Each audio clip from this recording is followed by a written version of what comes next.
सरकारी जमीनों पर कुछ लोग निगाह गड़ाए हुए बैठे हैं। आखिर कौन है ये लोग, एक रिपोर्ट में आपको दिखाते हैं। कुमाऊं के सबसे हाई प्रोफाइल शहर हल्द्वानी पर दूसरे राज्यों से आ रहे कुछ खास लोगों की निगाह है। विशेषकर ये लोग सरकारी जमीनों को कब्जाने की साजिश रच रहे हैं। खुफिया विभाग की एक रिपोर्ट के बाद सरकार के कान खड़े हो गए और डीएम ने इस अतिक्रमण को चिन्हित करने के आदेश दे डाले हैं। एक बैठक अभी इसमें कुछ दिन पूर्व ली थी, जिसमें उन्होंने जो विभाग हैं जैसे कि पीडब्ल्यूडी हो गया, सिंचाई हो गया, अन्य डिपार्टमेंट हो गया, उनकी जमीनों पे जो अतिक्रमण हो रहा है उसको चिन्हित करने के लिए आदेशित किया है और इस चिन्हीकरण के बाद उसको हटाने की कार्रवाई आगे की जाएगी। अन्य राज्यों से जो आ रहे हैं उनके लिए सबसे मुफीद जगह होती है वो सरकारी भूमि, जिस पर प्रशासन अगर नज़र नहीं बना पाता है तो वो उस पर अतिक्रमण कर लेते हैं। और मुझे लगता है कि जो अन्य राज्यों से यहाँ पे आ रहे हैं किसी भी तरीके से, वो यहाँ पे रोजगार की तलाश में या अन्य कारणों से, तो उनको अतिक्रमण चिन्हित करते हुए उनको अतिक्रमण मुक्त किया जाना चाहिए और सरकारी भूमि को किसी भी तरीके से अतिक्रमण बर्दाश्त नहीं किया जाना चाहिए। डीएम के आदेश पर सरकारी एजेंसियां सक्रिय हो गई हैं। स्थानीय लोग और सामाजिक कार्यकर्ता भी सरकारी जमीनों पर हो रहे कब्जे से चिंतित हैं। दरअसल हल्द्वानी और उसके आसपास डेमोग्राफिक बदलाव बड़ी तेजी से हो रहा है। बाहर से आए लोग या तो अवैध कॉलोनियां बना रहे हैं या व्यवसाय के नाम पर सरकारी जमीनें कब्जा कर रहे हैं, जिससे पूरा सामाजिक ताना बाना बिगड़ रहा है। हल्द्वानी से न्यूज़ 18 के लिए शैलेंद्र नेगी की रिपोर्ट।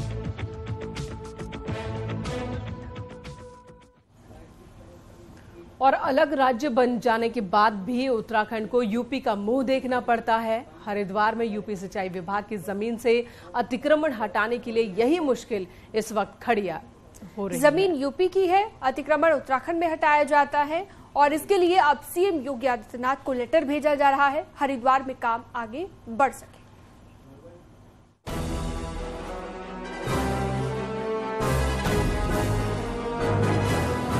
हर साल अलग अलग पर्व स्नान हो या कांवड़ यात्रा, हरिद्वार में करोड़ों की संख्या में श्रद्धालु पहुंचते हैं। हर की पैड़ी पर कॉरिडोर बनाने के प्लान पर भी काम होना है।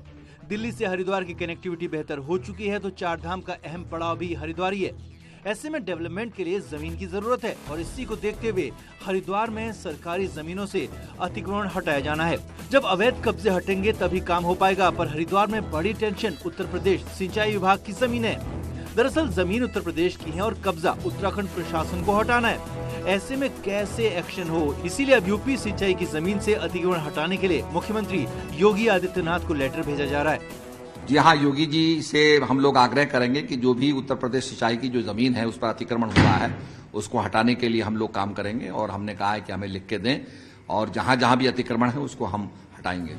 हरिद्वार में कुंभ के दौरान तमाम अखाड़ों के कैंप जिस बैरागी कैंप में लगते हैं उस यूपी सिंचाई विभाग की जमीन पर अवैध कब्जे हो रहे हैं। पर दूसरे राज्य की जमीन होने से जिला प्रशासन भी बेबस बना हुआ है। हरिद्वार के डीएम का कहना है कि टास्क फोर्स बन चुकी है और सभी विभागों से जमीनों की डिटेल मांगी गई है ताकि आगे एक्शन हो सके। पिछले दिनों हम लोगों ने इसकी एक बैठक करके सभी विभागों को एक निर्देश जारी कर दिए थे कि आप अपने विभाग से संबंधित पूरा ब्यौरा इसमें अंकित कर दें और बाद में अगर इसमें कोई कमी पाई जाती है या सूचनाएं असत्य होंगी तो संबंधित विभागाध्यक्ष की जो होगा जिले का, उसकी रिस्पांसिबिलिटी भी फिक्स की जाए। हरिद्वार को सजाने और यात्रियों के लिए सही व्यवस्था बनाने के लिए जरूरी है कि हरिद्वार में सरकारी जमीनों को खाली कराया जाए। पर यूपी सिंचाई विभाग की जमीनों से अतिक्रमण हटाने के लिए मुख्यमंत्री योगी आदित्यनाथ तक बात पहुँचाने की तैयारी है। हरिद्वार से पुलकित के साथ दीपांकर भट्ट, न्यूज़ 18 देहरादून।